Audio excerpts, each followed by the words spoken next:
ക്രിസ്മസിന് നല്ല സോഫ്റ്റ് ആയിട്ടുള്ള ഒരു ക്യാരറ്റ് ഡേറ്റ്സ് കേക്ക് നമുക്ക് ഉണ്ടാക്കിയാലോ.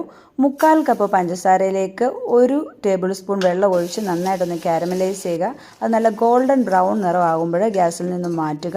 അതിലേക്ക് നമുക്കൊരു 1/4 കപ്പ് വെള്ളം കൂടെ ഒഴിച്ചു കൊടുത്ത് അത് നമുക്ക് മാറ്റി വയ്ക്കാം, പിന്നീട് ആവശ്യമുണ്ട്. ഇനി 1 കപ്പ് പഞ്ചസാര മിക്സിയുടെ ജാറിലേക്ക് ഇട്ട് കൊടുക്കുക. അതിലേക്ക് ഒരു 3 ഗ്രാമും കൂടി ഇട്ടിട്ട് നന്നായിട്ട് പൊടിച്ചെടുക്കുക. ഈ പൊടിച്ച പഞ്ചസാര നമുക്ക് ഒരു ബൗളിലേക്ക് ഇട്ട് കൊടുക്കുക. അതിലേക്ക് ഒരു 3/4 കപ്പ് ബട്ടർ ഉരുക്കിയതൂടെ ചേർത്ത് കൊടുക്കുക. മിക്സിയുടെ ജാറിലേക്ക് 2 കോഴിമുട്ടയുടെ വെള്ള ചേർത്ത് ഒന്ന് അടിച്ചെടുത്ത് വരിക. മഞ്ഞക്കരു മാറ്റി വയ്ക്കുക. ഈ അടിച്ചെടുത്ത് നമ്മൾ ഇതിലേക്ക് ചേർത്ത് 2 മഞ്ഞക്കരും അതിലേക്ക് ചേർത്ത് നന്നായിട്ടൊന്ന് മിക്സ് ചെയ്യുക.